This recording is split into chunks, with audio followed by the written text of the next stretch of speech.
Hi guys, welcome back to another video. This is, I plan this to be a short one, but you never know knowing me. And it's just a pickups video, and it will be, I guess, very quick, because there's only 5 games to show you. They're not all great, so again, you may think I'm doing that kind of quantity over quality thing, but they are games that, even though they're not great, I was interested in, so I picked them up. Now, it's kind of funny, because we were doing our weekly, or fortnightly, I guess, pilgrimage to the mall.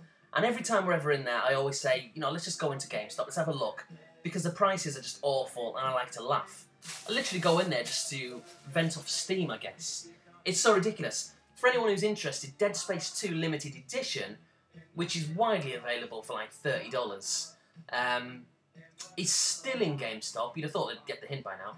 It's still in there after several months for $45 used.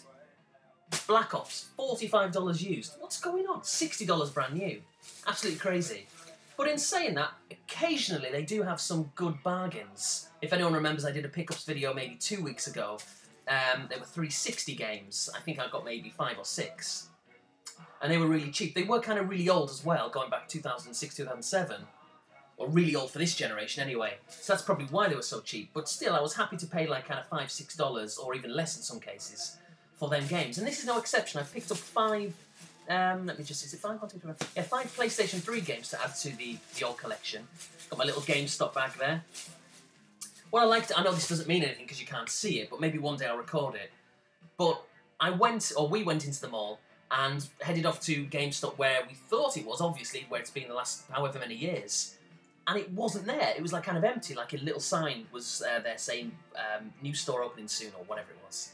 And I was like, well, what's going on? Let's walk them a little bit further down, and GameStop in the mall has now moved to a much bigger store, which is great, because it is obviously bigger. The other one, literally, you could fit like about 8 people in it, and you'd be like that, like little sardines. And I always used to say, not to the people who work there, but to anyone else who would listen, I'd say GameStop is ridiculous, because it's just too small. Literally, you could fit just a few people in there. But now it's like a proper kind of normal size store. And, you know, when you walk in, it still smells of fresh paint and all that kind of stuff. So I'm glad they've done that. Yeah, a lot more choice as well. It seems they've got a lot more stock. And they can now be looked upon by me as like a proper game store. It was almost like some kind of little dingy kind of corner thing stuck away in the mall. But now it's a proper store. So, yeah, more choice. Maybe the prices are coming down a little bit, apart from Dead Space 2, I guess. So, yeah, pick up. Let me show you what I've got. So there's the bag, for anyone who's interested. I don't know why you'd want to be interested. Let me show you anyway. GameStop. What does it say at the bottom? Power to the player. Yeah, whatever. And there's my receipt. So the 5 games that I got. This was only $5.99, this first one. And like I say, I don't want anyone thinking any of these are particularly great, because they're not. But I was interested in getting them, especially for the price that they came for, or were going for. First one up is Turning Point Fall of Liberty. Now, this is only $5.99 if you can see the sticker on there. And I'm really pleased to get this because I remember there's a certain amount of hype when this first came out. It looks to me like it's almost some kind of futuristic first-person shooter, but kind of based in and around World War II. I've probably got that completely wrong, but that's just by looking at the back there. Especially that middle screenshot. There seems to be some kind of spaceship going on up there. But then with the Nazi soldier on the other side. And you think, yeah, that looks kind of interesting. So when it first came out, I remember, you know, seeing a few reviews and some people giving it relatively positive previews, at least. What the reviews are like, what the actual game is like, I have no idea. I've completely lost track of what happened to this. But I guess for $5.99, maybe it's not the greatest. But I'm definitely interested in trying it. Next one up, well, it's tennis season, so I've got to get a tennis game. Now, I don't know about anyone else, or whether this is just a British phenomena, or whether it's a phenomenon with me and my friends in a particular region of the UK we were living at. But I'm pretty certain it's a British thing all across the nation, really. And, you know, generally we show no interest in tennis whatsoever. I mean, whatsoever. No one has a clue what's going on, apart from when Wimbledon starts. And then all of a sudden everyone watches it, or everyone maybe tries to take up tennis. You know, oh yeah, I'm going to do it this year, and they buy the old tennis material, the rackets and the shorts and t-shirt, whatever, and we really get into it. As soon as Wimbledon finishes, it's like, forget it. You know, there is the US Open, there's the French Open, the Australian Open, all the other kind of things, but we don't care.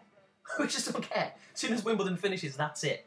And I'm no exception. I used to be like that as a kid as well. You know, every single summer, without fail, You know, me and my friends would buy like a tennis racket or have the one from the previous year in its little holder, and we'd buy maybe a tube of tennis balls. And it was great because they were brand new, that feeling, you know, was great. And this is kind of like the late 80s, early 90s. And yeah, we'd just basically play tennis against the wall or at the tennis court somewhere. But as soon as Wimbledon finished, that was it. Lost interest. And it's the same again for me now. It probably always will be. But anyway, the game that I got was Virtua Tennis 3. I think I just showed it a minute ago anyway. Again, no idea how good this is or not. Virtua Tennis 1 and 2, I really liked on the Dreamcast all them years ago. So it'll be interesting to see what this is like. So that's that. They're all boxed with instructions, I think. So no real point showing you that. And that was $7.99, $8. Next one up, I've not got a lot to say about this. It was only $3.99. And it's 2K Sports NHL 2K9. Bit of a mouthful. Ice hockey. I'm not an ice hockey fan, but I just kind of thought, you know, obviously I'm a football fan. I thought, well, it vaguely resembles football to a degree, or soccer as Americans may call it, or some Brits may call it. So yeah, you know, with the goal and scoring, all that kind of stuff, and I thought it would be interesting. If it was any more than this, I probably wouldn't have been interested, but $3.99, let's see what it's like. And it's relatively recent, a couple of years old, it's not too bad. Next one up is Assassin's Creed. Now, I had this on the 360 going back probably when it first came out, and I really liked it, and I love the adverts that went out. Commercials on TV at the time were really good. And, yeah, so I bought it on the 360. I played it to around about, I don't know, 25% completion, and somehow deleted my save game file, and I never went back to it because I was really frustrated by the fact that, you know, I would have obviously had to have done all that again, and I didn't want to because I'd done a quarter of the game. I didn't want to start again from fresh, so I never went back to it. And then when I was clearing out a lot of my 360 games and just keeping the ones I really want and the exclusives and that kind of thing, at the turn of the year, Assassin's Creed was one of the ones I got rid of. I just thought, well, I'll just buy it back on the PS3, start from fresh, and it's taken me 6 months to buy it back, but there it is, Assassin's Creed, box of instructions, and I don't know if you want to see the sides. I should really start showing the sides like I do the N64 games. I'll do it at the end, for anyone who cares. And then last but not least, I don't know how much Assassin's Creed was, by the way, because I've took the sticker off, but it would have been cheap because I wouldn't have picked it up for anything silly. Yeah, I think it was around about, I guess, $5, that kind of price. So that's a bargain. And last but not least, this is a little bit more expensive. It was $12.99, or it's $12.99 sticker on here, but I think there was another sticker on which I might have took off, which is a couple of dollars cheaper. It might have been $10. Either way, $10, $12.99, whatever. It's Sega Rally Revo, and being a big Sega Rally fan all them years ago, nearly said back in the day, well, just did, so kind of failed there, got to come up with an alternative to back in the day. But it's effective, isn't it? You know what, it's a good one, so I'll just keep using it. So anyway, so back in the day, Sega Rally I was a big fan of on the Sega Saturn, on the Dreamcast, really liked it. When I picked this game up, or at least the equivalent on the 360, I didn't really like it. I don't know if it's called Sega Rally Revo on the 360, it may well be. But it may be another one I'm thinking of. But there was one I picked up on the 360 a few years ago. I didn't really like it. It was a bit too arcadey for me, which I guess is Sega Rally anyway.